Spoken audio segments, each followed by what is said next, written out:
Thank you for tuning in. You're listening to the Beyond 50 radio program. I'm your host, Daniel Davis.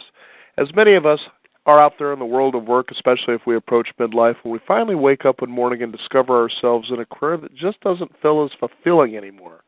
So then we begin to ask ourselves the question, well, what do we want to do? And even furthermore, if we decide that we have an answer to that, it becomes daunting knowing the fact that, well, this is something that I've just always done. I don't know if I can do anything else. Well, transitioning to a new career isn't the easiest thing in the world, but it doesn't have to be hard either, especially if you have the tools and the resources to help you at least navigate some of those trying times that might seem to be extremely challenging, putting you into a realm of fear, perhaps, and stagnation.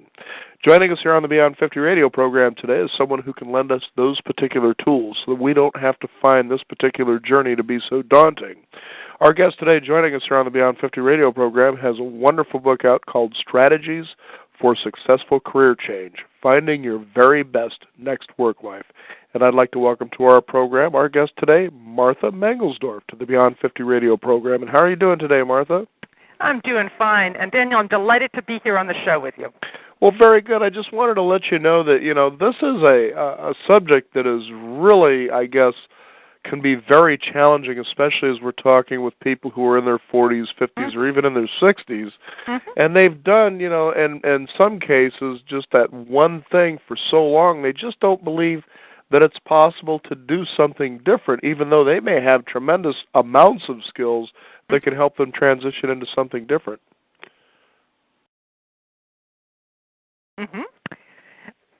Yes, and it's certainly true that it can seem like a daunting thing, but many people successfully change careers at all stages of life.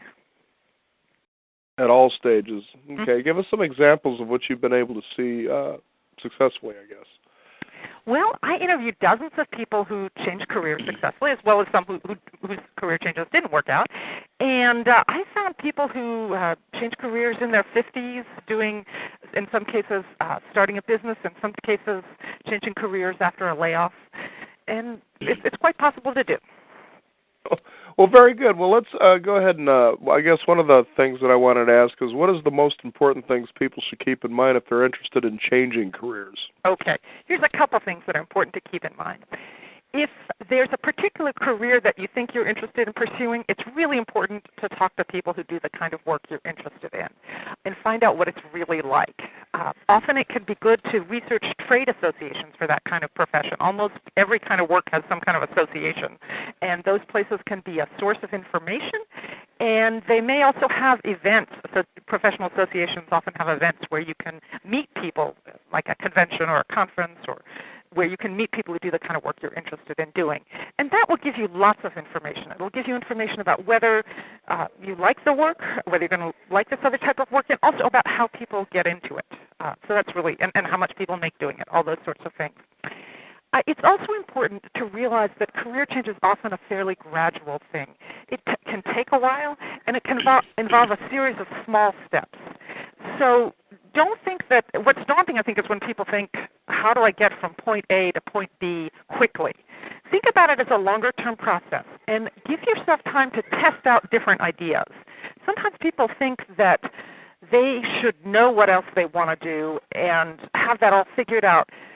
Well, actually, it's often an interactive process where you have several ideas of something you may want to do, and you kind of test it out by getting more information about the kind of work that interests you. Think about yourself as conducting little experiments to find out what other types of work might interest you. And finally, it's always helpful if you're making some type of career transition if you have savings. So if you think a career change may be in your future, saving is a good thing because it gives you more financial flexibility during a time of transition. I think that's the one thing that probably scares people the most is, will I be able to pay my bills the way I used to, or even pay them at all while you're trying this career change? Right. And it's really important to plan for that, to figure out what, first of all, if you're researching different types of careers, it's really important to research before you take some kind of leap how much people make in that field, what kind of training is necessary, and ways you can transition into that. Now, what I like about your book, though, is you also have a way of kind of helping people become very real about who they are, what their dreams and desires are. It's sort of an archaeological dig. And maybe in many cases we become, I guess, on autopilot when it comes to going to work and doing the career that we've always done. Mm-hmm. But that's sometimes a very important process, is to find out why you desire not only the change, but the particular direction that you think you want to go. Mm-hmm. Yeah, one of the questions, and that's you raise a terrific point. It's especially important if you're making what I think of as a purely voluntary career change, because sometimes people change careers because their industry has changed and the job they used to do no longer exists or is very hard to find. But other times people change careers, particularly baby boomers are doing a lot of that because they want to do some type of work that they've always dreamed of. And sometimes as we get older, if you have somewhat fewer financial responsibilities, say your kids have grown up and graduated from college, that may be more possible. One of the questions that is important in that kind of setting is thinking about, what do you really want to accomplish in the rest of your life? Right. That can really help you think about what do you want to accomplish before you die. Will help you think about your big picture goals. And setting big picture goals makes it easier to make changes in the short term, because it is very easy, I agree, to just keep doing whatever it is you're already doing. Yeah, it's really interesting because I think sometimes people think of the money and the benefits more than, how will it fulfill you. And I know that in your book when you talk about finding your bliss, that sometimes maybe you just have to meet it halfway, as you say. Right. Yeah, that's I know that probably doesn't sound as much fun, but that is. Well, no, it's funny because you hear people say, follow your dream and the money will follow, and so forth, and you realize that sometimes there's got to be a compromise, but that's just sometimes how it is, but that doesn't mean that it's all bad, because at least you're in a blissful situation for the most part. Exactly. Yeah, the reason I came up with that chapter heading, there's a chapter in my book called Meet Your Bliss Halfway, is because there is this thing in our popular culture where you hear, you just follow your bliss, follow your passion, that it'll all work out economically somehow. And I have to say that the interviews I did with dozens of people who had changed careers, that there didn't seem to be any correlation between how passionate you were about what the new work you were doing and how much it paid. Right. Typically, what determines how much it pays is things like the market, and how many people want to do it and what that kind of work and what skills it requires. So I do suggest that people, as a result, look for what I call solutions that involve meeting your bliss halfway. And what I mean by that is, don't just think about maximizing your bliss unless you're completely financially secure, in which case, go for it. but many of us are not in that situation, right? Instead, try to think about, where is there a good intersection between things I like to do and things that people will pay me adequately for. And adequately can vary widely. Sometimes some people do make choices to earn a lot less and be much happier. And that's a great choice. But it's just, you have to be aware of whatever the trade-offs are of the choices you're making. And some ways you can do that, for example, might be to take your existing skill set and use it in the services of a cause that you really care about. For example, suppose you're a wonderful salesperson. You've been doing that all your life. Well, maybe you could do fundraising for a nonprofit cause that you're really passionate about. It's still a good way to make a living, but it allows you to do something that really, really matters to you. That kind of thing. Another solution that often works for people is what I call the two-career approach. And that's people who do two different things at once. One of them, something that they really, really love, another thing that they enjoy that pays better, typically. I mean, it can vary, but that's the most common solution. And that often works well for people as well. Now, I think that may be particularly an option for older workers who have an established career in one field. They may be able to taper back a bit in that. They might be able to work 3 days a week in the thing they've been doing forever and do something they really enjoy even more on the side. Now, I know that it was really interesting in your book when you talk about how, and this is true even for younger people, but there is a particular sort of bias against older people out of the workforce. It's just the way it is. And even though it's against the law for any kind of discrimination, especially age discrimination, that's kind of one of those things that is really hard to prove. They'll just, we found somebody, different that's going to fulfill the job. So, and knowing that, that's one particular, I guess, prejudice, if you will, that the older generation seems to have about wanting to even think about a career change. What if I'm told? But the other thing that's even more interesting too, that I was going to point out, and this even goes for young people, that when you decide to change careers, it's just like when you go to a new job. You know, you're the low man on the totem pole. You haven't earned your stripes yet. It just goes on and on and on. So you can see some of these straightforward obstacles that keep people sometimes locked into careers that may just not be so fulfilling for them. So what do you recommend, as you say in your book, for overcoming those obstacles? It sounds to me like you actually gave one good suggestion there. You got a skill set for sales, you know, go into a nonprofit and maybe go that route. But give us some other examples of what people can do to face that fear with confidence. Sure. And you're talking particularly about the fear that you're going to be starting over new as new in a new field, and when you're no longer that young.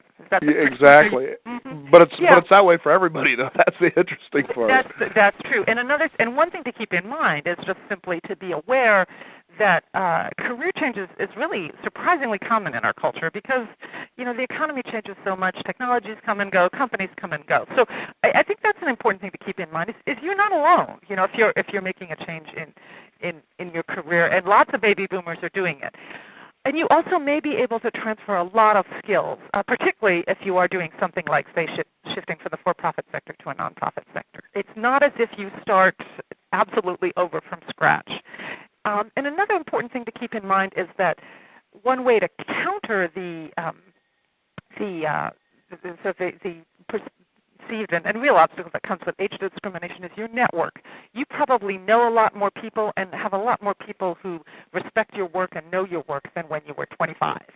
So if you're making a change, you have more people you can draw on as possible resources who may help you in the new kind of work you set out to do. And also, for anybody making a career change, it's important to find ways to explore your possible new career in low-risk ways. So, and as you do that, you'll get more confidence. You know, if you start getting to know other people who do this kind of work and talking to them about it, if you start reading about it, if you take a short course of training about it, all those things will help you gain confidence. If you do an internship, if you're currently out of work, if you do some kind of volunteer internship in the field, that's a great way to learn more about it. Another thing that I think is particularly important for baby boomers, and this is, I think it's true for many career changers, but particularly for those of us who are, you know, past 45. I found, and this was a really interesting thing, that that many people who successfully changed careers, and I'd say 45 and older, that they often found if they needed more training to do their new career, they often found careers and training that weren't necessarily going back to school full-time for a degree. Because as you get older, you do think, you know, you don't want to spend 4 years getting a new degree necessarily. And it turns out that for lots of fields, I mean, it totally varies. Obviously, if you want to be a nurse, you need to go to nursing school and take the licensing exam. That's how that works. But there are lots of careers where there is some type of shorter form of training that can get you into the field. Examples of that would be sometimes it's a certificate program, which isn't a full degree program, which is some courses. I ran across one successful career changer who was changing careers, I think in her 50s, either that or her late 40s, I think it was her 50s, in which she found that in her new career she needed to take some courses, but not an entire degree. And then there are often things that like industries offer. Like one person who changed careers, whom I interviewed, started an ice cream store, and he found out about a course that you could take that was a week-long course in ice cream retailing. So there are ways that you can get training that don't necessarily involve going back, you know, for a 3-year degree program or something. And that can be particularly important for all. I know, it's very interesting, too, when you think of the information age that we're in now, that getting, you know, the kind of skills or even the knowledge that you need to be able to change into a different profession, it's pretty much at your fingertips anymore. That's true. The Internet is a wonderful tool for researching different occupations, finding out about the professional associations in them, and you can also even find out lots of information about, about the skills required in the career, how much it pays. The Bureau of Labor Statistics has some wonderful, wonderful information about that kind of thing in their Occupational Outlook Handbook. Very good. You know, it's really interesting, you know, that when you think about something as daunting as this and you realize that there's enough information out there that it doesn't need to be as hard as you believe that it is from time to time. But Certainly it has its challenges. Certainly. I was wondering, that when you think about in your book Strategies for Successful Career Change, you observe that rather than seek to follow your bliss, as we were talking about earlier, that it makes sense to meet it halfway. Have you seen examples of how people have done that and they found that they were actually a lot happier than they thought they would be? Let's see. Well, some of the examples that I have in the book, one example was somebody who met their bliss halfway, was a man who he's a recruiter. He works in that field, and he found a way to change the industry that he recruited in. So he was doing recruiting in biotechnology, and that allows him sometimes to do work for companies that are doing research on cystic fibrosis drugs, and he has a daughter with cystic fibrosis. So doing that kind of work, he's using the same skills he always did in a different industry, but it's an industry that has particular meaning for him. Another way that people can, another example of someone who met their bliss halfway was, this is a really interesting story. It was a man who changed careers from being a bank vice president, banking executive, to being an artist, which is a really pretty big career change. And actually, he's since made another shift. He and his wife now own an art gallery on Martha's Vineyard in Massachusetts. But when he was first making his transition from, he wanted to go into art after having been a banker, the first thing he did was he started a business where he did paintings of people's houses, because that was something that people would buy. People would buy a portrait of their house, or real estate agents would buy it as a gift to someone who had just bought a new home. Mm-hmm. And so he found a way to do what he really wanted to do, but that there was also a market for it. And that's the kind of thinking you need to do, is sort of, where can I find that kind of intersection between what I want to do and how I can earn a living? Now, you also talk about the one thing that people need to be having is patience, taking little steps. That's true. That's very true. Yeah, when you try to imagine that you're going to change careers tomorrow, that's pretty daunting. But the fact is, it's kind of like changing your career is kind of like turning a big ship. It doesn't happen very very quickly most of the time. I mean, occasionally right. it can, but it's usually more of a longer term process. And I think that's helpful to people because it's somewhat freeing. If you think about it as a longer-term process, then the real question is, what step are you going to take next? Are you going to talk to somebody who does the kind of work you dream about doing? Are you going to do some research about that and read about it? Are you going to take a class in that thing that really interests you? There are all kinds of ways you can move forward in a direction and gradually get to where you want to be. Now, I know it's one of the interesting things you talk about in here is serendipity, and you talk about how Carl Jung actually brought that up. And usually when you're following a particular path that maybe in your soul, in your heart, you believe you should be, that yes. things just kind of occur. Let's talk about that a little bit. Yeah. Well, obviously everyone has a different, perspective on spirituality and religion. I'm a Quaker by faith, so that's naturally something that interests me. But yeah, I think when people are doing when you're kind of on a path you're supposed to be on, there's actually an old Quaker saying, way will open. Something will, if something is meant to be, it'll kind of, if you're doing the right thing, that's the thing that's right for you, then things will be easier than you would rationally think they might. Not easier is not the right word, but things will happen that make it easier. You'll meet the right person, you'll have an experience that's helpful to you, that kind of thing. Exactly. Now, have you ever seen anybody, as you've interviewed people who have done successful career changes, that found themselves in fields they never could have imagined before and how they ended up there? Let me think about that one. That's a good question, and I probably have, and I have to think. So I think of this, like, for instance, in the movie Kindergarten Cop, Arnold Schwarzenegger, here he is, he's one of these beat cops, undercover cops that's always dealing with crime, slime, and grime. Yeah. The next thing you know, he's basically on a tail where he has to take down somebody, ends up in a small town, and he's got to go undercover as a kindergarten teacher because the other teacher ended up sick. And so all of a sudden he actually finds himself almost as if by accident in a life that he says, boy, I could have never imagined I could be this happy. It was almost just like overnight it changed. Well, I didn't. I mean, I have to say, I don't think I had anyone who overnight it changed because but well, actually, no. Wait a second, I did when in the people I interviewed. I just had to think through the dozens of people, and most people it is a longer term process. But yes, there's actually one story in one of the people I interviewed whom that was very much true, and his name was George Watts, and he and his wife now run a bed and breakfast inn, but he was active in politics in Canada, and his party I think was out of power, and he was had a government job, but he wasn't terribly thrilled with it. It wasn't a bad job, but it wasn't. He had enjoyed it more, I think, when his party was governing, and he was traveling. He'd been to the United States for a wedding, and he was traveling and went to Cape Cod in Massachusetts and stopped at a bed and breakfast inn and fell in love with the owner, and they got married, and he moved down to join her and run the bed and breakfast. So that's one where it just kind of life happens. So but that's not that. Most people, it doesn't quite happen that way. However, what does happen very often is a lot of people change careers after some kind of layoff, where they are thinking about should they do something different, and in that case, they may end up doing something that they hadn't at all thought about before. So that does happen, but the actual process of getting into it requires, planning and experimentation and all these things, and research and these things we've been talking about. Mm-hmm.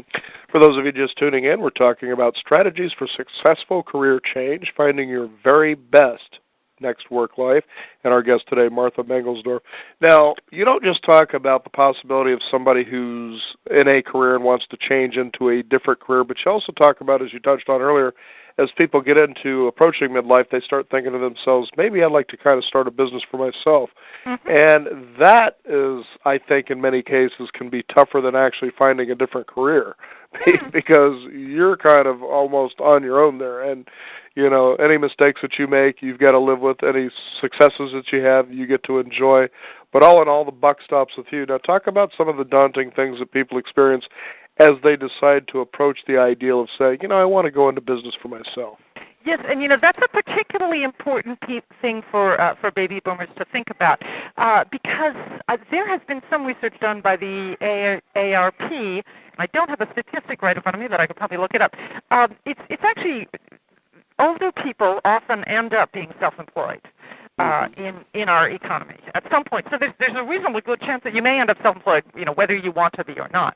Now, I draw a distinction between being self-employed in a one-person business and starting a small business with employees and more infrastructure and assets and so forth, because they involve different levels of risk.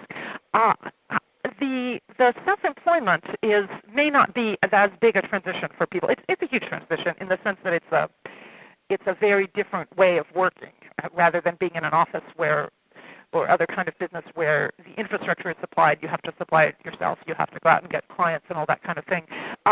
And you have to do all different kinds of tasks when you're self-employed.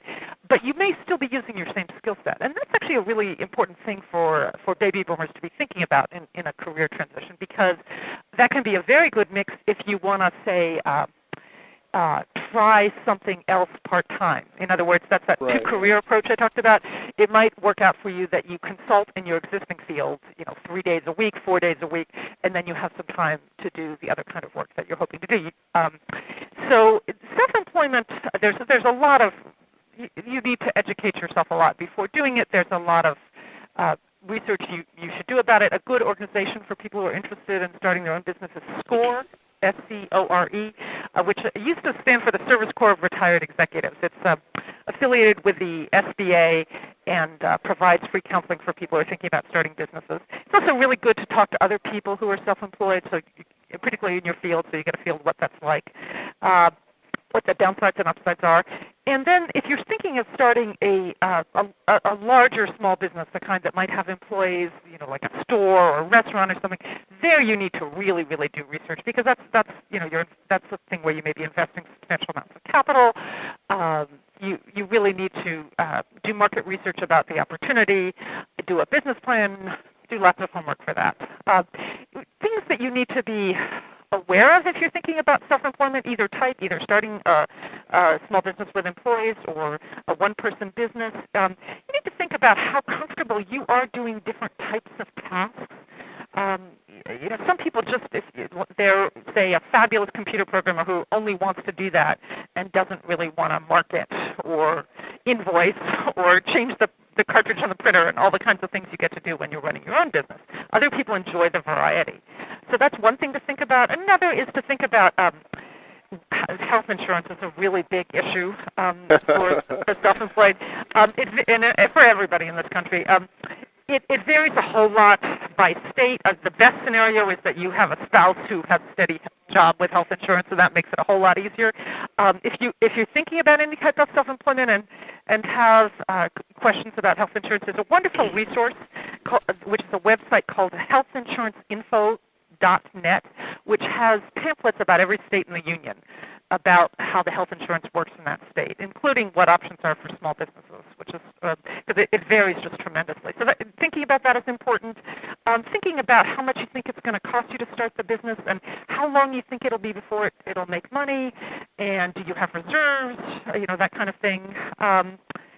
And I think an important thing to think about is, if you're thinking about starting a business, is how comfortable are you with selling or marketing yourself? Because that's part of it. So there's lots of questions, and I could go on that one for a while. But that's probably, there are more questions in the book on that topic. I know one of the reasons I brought that up is what you also typically see, in the age group, especially at midlife, is that with the network marketing industry, is that people are into that, which to me, it gets a bad name and it gets beat up, but I find that there are a lot of valuable skills that you can pick up that are extremely important, especially for being in business, as you talked about earlier, marketing and sales, for instance. It's just something that you need to do when you're in a business like that.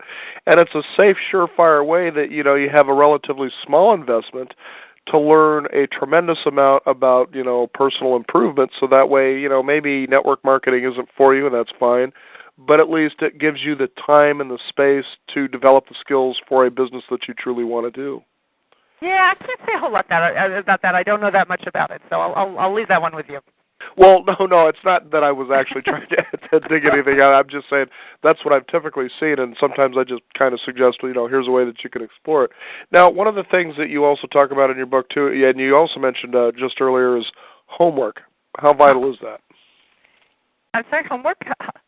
Oh, you mean in terms of doing your homework before you enter a new career? Oh, okay. I'd say very vital. I mean, I have to be candid here. I interviewed dozens of people who changed careers, and some of them did just sort of fall into the next thing they were doing. So certainly it's possible to just kind of, to have something work out that way. But I think it's really important because it's a big decision you're thinking about making in your life. So you really want to find out as much as you can beforehand, both from reading and really from talking to people who do that kind of work and getting to know what it's really like. I think it's just extremely important because it's like any other really big decision you make. Whether it's if you're going to buy a new house, you spend a lot of time researching that probably. Yeah, it's amazing how many people spend time trying to get the best deal on their next Lexus, but they won't spend any time on themselves trying to discover a new career path. Right. It's a big decision. You want to give it some time and do your homework. Yep. The book is Strategies for Successful Career Change, Finding Your Very Best Next Work Life, and our guest, Martha Mangelsdorf. It's been a pleasure to have you on the program. Is there a website people can find out more about resources, find out maybe how to get a hold of the book? Yes, indeed. I have a website, strategiesforcareerchange.com, and actually the book has lots of resources in it, and I put links to them on the website. So they can go down. Well, thank you very much, Martha, for joining us here on the Beyond 50 radio program. It's always a pleasure to let people know that there's not only hope, but there's also true possibilities to anything when it comes to change. Yes, Dan, it was great talking with you. And I just hope people will keep in mind that career change can be hard, but it can be done. Absolutely. Thank you again for joining us on the program. Great. So there you go, another resource for you listeners out there. If you're thinking about changing careers or maybe going into business for yourself, Strategies for Successful Career Change is a good starting point. It is rich with resources and definitely will point you in the right direction. We want to thank you for joining us here. You've been listening to the Beyond 50 radio program. Be sure to visit us at our website, which is Beyond 50 radio.com, the number 50 with a 50, and sign up for our free weekly e-newsletter, which is also rich in resources as well. Be sure also to visit us at our blog, where we archive all of our shows with some YouTube videos as well, a lot of things that complement all the talks that we do that you can download and also share with friends. After all, any resource of resources that is good for resourcing out to people is always a good resource. Got to like those 5 R's. I'm Daniel Davis. Thank you for tuning in. Remember, live your day past halfway.